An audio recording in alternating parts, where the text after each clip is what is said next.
अस्सलाम वालेकुम dear students, आप देख रहे हैं सैयद अली हकीमी। और आज की इस वीडियो के अंदर हमारा जो टॉपिक है जिसको हम डिस्कस करने वाले हैं that is the monoclonal antibodies. अब ये मोनोक्लोनल एंटीबॉडीज़ क्या है, इसका सिंपल पहले मतलब देखते हैं, फिर इसके बारे में हम डिटेल में बयान करेंगे। तो लिखा हुआ antibodies derived from the clone of a single WBC are termed as monoclonal antibodies are MAB। Monoclonal antibodies उन एंटीबॉडीज़ को कहा जाता है जो कि एक WBC के क्लोन में से बनाई जा रही हैं, यानी कि एक WBC के कॉपी में से जो एंटीबॉडीज़ हासिल हो रही हैं उसको हम मोनोक्लोनल एंटीबॉडीज़ कह रहे हैं। मोनो का मतलब भी होता है सिंगल, यानी कि एक क्लोन बना कॉपी, एक कॉपी हुए जो WBC है उसमें से हासिल होने वाली antibodies. They bind only to the same epitope of the antigen. ये मोनोक्लोनल एंटीबॉडीज़ एंटीजन की उसी जगह पर बाइंड होते हैं जहाँ पर दूसरे जो है एंटीबॉडीज़ बाइंड होने वाले थे।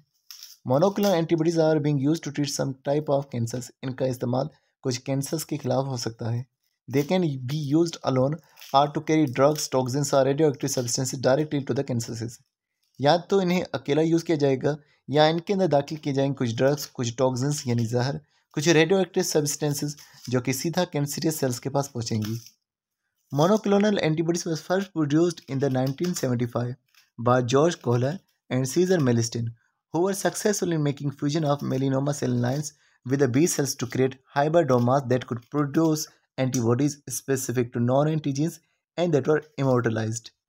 यहाँ बयान है कि किस तरह से और किसने इनको प्रोड्यूस किया था। तो बात थी 1975 की, जब दो साइंटिस्ट यानी कि एक जॉर्ज कोहलर और सीजर मेलिस्टन, ये दोनों कामयाब हुए थे दो सेल्स को जोड़ने में। और वो दो सेल्स कौन से थे?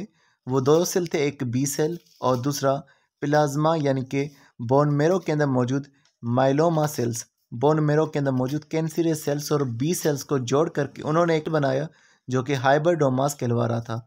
और ये हाइब्रिडोमास ऐसा था जो कि एंटीबॉडीज़ को प्रोड्यूस कर सकता था। बी सेल भी एंटीबॉडीज़ को प्रोड्यूस कर सकते हैं, लेकिन जो हाइब्रिडोमास से प्रोड्यूस होने वाली एंटीबॉडीज़ थी वो स्पेसिफिक टू नॉन एंटीजन थी, यानी कि किसी खास एंटीजन के खिलाफ इनको बनाया जा रहा था और वो इमर्टलाइज थी, यानी कि वो कभी भी ख़त्म नहीं हो सकती थी।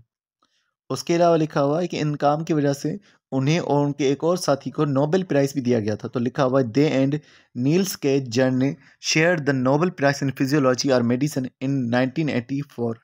1975 में इन्होंने जो है मोनोक्लोनल एंटीबॉडीज़ बनाई और 1984 के अंदर इनको सबसे बड़ा प्राइज़ जो है नोबेल प्राइज़ दिया गया। उसके अलावा मज़ीद लिखा हुआ है George Winter and his team in 1928 develop techniques to make non human antibodies compatible with human body. यहाँ कुछ और साइंटिस्ट का जिक्र है कि 1928 के अंदर जॉर्ज विंटर और उनके कुछ साथी थे, इन्होंने कुछ ऐसी एंटीबॉडीज़ बनाई जो कि इंसान की बॉडी से नहीं मिल रही थी, नॉन ह्यूमन एंटीबॉडीज़ थी, लेकिन वो इंसान की बॉडी के साथ कॉम्पेटेबल थी, यानी कि वो इंसान की बॉडी में दाखिल की जा सकती थी। In 2018, James P. Ellison and Tosako Honjo succeeded in using monoclonal antibodies in treating cancer and awarded Nobel Prize for Physiology and Medicine। तो यहाँ पर अब एक रिसेंट जो है सक्सेस का जिक्र है कि 2018 में जेम्स एलिसन और दूसरा टसुको होंजो, इन दोनों को जो है कैंसर का ट्रीटमेंट करने की वजह से जो है इन्हें नोबेल प्राइज़ दिया गया था और इन्होंने कैंसर का ट्रीटमेंट इन मोनोक्लोनल एंटीबॉडी से किया। आगे लिखा हुआ है the simplest protocol for monoclonal antibodies is as follows. ये जो मोनोक्लोनल एंटीबॉडीज है उनका तरीक़ेकार अब यहाँ बयान है। The mice are immunized with desired antigen and after few days their blood is screen for the pieces of antigen specific antibodies. जब हमने एंटीजन दाखिल कर दिया ब्लड के अंदर, माइस के ब्लड के अंदर, तो फिर कुछ टाइम के बाद उनके ब्लड को देखा जाएगा कि क्या उन ब्लड के अंदर उस एंटीजन के खिलाफ एंटीबॉडीज़ बन चुकी हैं। In case of positive result, अगर हम देखेंगे कि वाकई में वहाँ पर एंटीबॉडीज़ मौजूद हैं, द स्प्लेनोसाइट्स आर आइसोलेटेड, तो स्प्लिनोसाइट को निकाला जाएगा। अब ये स्प्लिनोसाइट्स क्या हैं? स्प्लीन एक ऑर्गन होता है जहाँ पर एंटीबॉडीज़ वाले जो सेल्स हैं, यानी कि बी सेल्स जो हैं वो प्रेजेंट होते हैं। तो स्प्लीन में से वो सेल्स निकाले जाएंगे and then fuse with myeloma cells to make hybridoma, और फिर उन सेल्स को फ्यूज़ किया जाएगा माइलोमा सेल्स के साथ। अब ये जो हाइब्रिडोमा बना, हमें पहले ही मालूम है कि बी सेल्स और माइलोमा जो सेल्स होते हैं, माइलोमा से मुराद जो कैंसरियस सेल्स हैं, ये जब मिक्स होते हैं, फ्यूज़ होते हैं, तो इनका जो मिक्सचर होता है वो हाइब्रिडोमा कहलवाता है। आगे लिखा हुआ है the myeloma cells are capable of unlimited replication. इनमें बहुत ज़्यादा डिवीजन हो सकती है। The hybridoma are screen for the specific type of class of antibodies they produce. फिर हाइब्रिडोमा को देखा जाएगा कि वो किस तरह की जो है एंटीबॉडीज़ को प्रोड्यूस कर रहे हैं।